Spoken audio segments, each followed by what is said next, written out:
मेरो है। श्री गिरिवर उठैया गिरिराज मेरो है।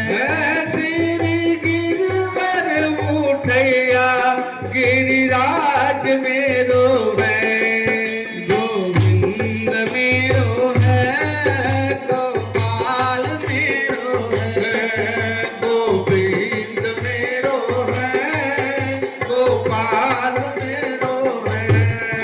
गोविंद मेरो है, गोपाल मेरो है। गोविंद मेरो है, गोपाल मेरो है। श्री बाके बिहारी लाल की जय। तो खूब आनंद से गोकुल नगरी में भगवान का जन्मोत्सव मना। बहुत दिनों तक मनता रहा,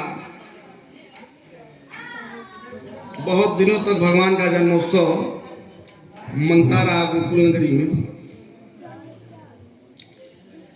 और यहाँ पर हमने बताया था जब वसुदेव जी वापस पहुँचे उस कन्या को लेकर जो यशोदा मैया ने जन्म दिया है, उस लाली को जब लेकर पहुँचे हैं, जैसे ही अपने स्थान पर पहुँचे हैं तो सब दरवाजे बंद हो गए, सब ताले लग गए और सभी पहरेदारों का नींद खुल गया और वसुदेव जी देवकी जी के हाथ पैरों में बेड़ियां लग गई।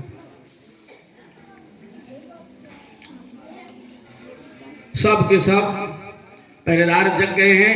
जैसे जगे, अरे नींद कैसे आ गई, अगर ये जान गए कंस तो हमें मार डालेंगे, इसलिए किसी ने ये बात नहीं बताई कि सबको नींद लगी हुई थी।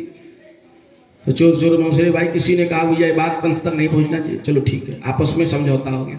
अब दौड़ के गए, देखे क्या हुआ, तो कन्या हुई है। दौड़ कर जाकर कंस को सूचित किया गया, कंस भी निद्रा को बस हो गया था। तुरंत तलवार लेकर दौड़ते हुए आया, मन में सोच रहा है कि कन्या तो नहीं होनी चाहिए, आकाशवाणी तो पुत्र के बारे में बोला, 8वां संतान पुत्र का घोषणा हुआ था आकाशवाणी द्वारा, कन्या नहीं होनी चाहिए थी।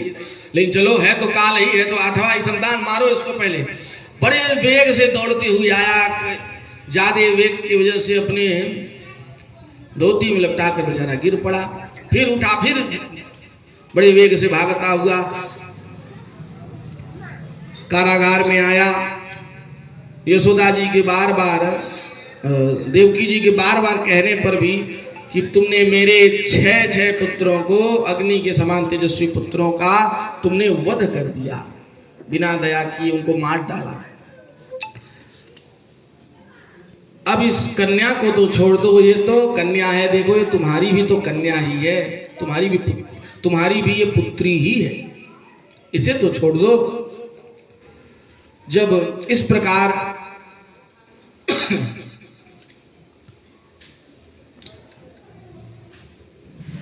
देवकी जी ने कहा तो उम्मीद मन में जगा कि हो सकता है कुछ दया कर दे। लेकिन वो क्रूर कंस देवकी जी के हाथ से जबरन उस कन्या को छीन लिया और पांव पकड़ के पटकने जा रहा था पत्थर पे, तभी हाथ से छूटकर कन्या आकाश में चली गई और अष्टभुजा स्वरूप में प्रकट हो गई। बोलो जगत जननी माता रानी की जय। तो जगत जननी के स्वरूप में, अष्टभुजा स्वरूप में माता जी प्रकट हो गई। नवरात्र आने वाला है और कई योगिनियां आदि माता की सेवा में लगी हुई हैं। कोई चवन डुला रही हैं, कोई पुष्प वर्षा कर रही हैं, कोई जल का पात्र लेकर खड़ी हैं, कोई पान लेकर खड़ी हैं, अलग अलग सेवा में। हाँ, उनका कोई स्तुति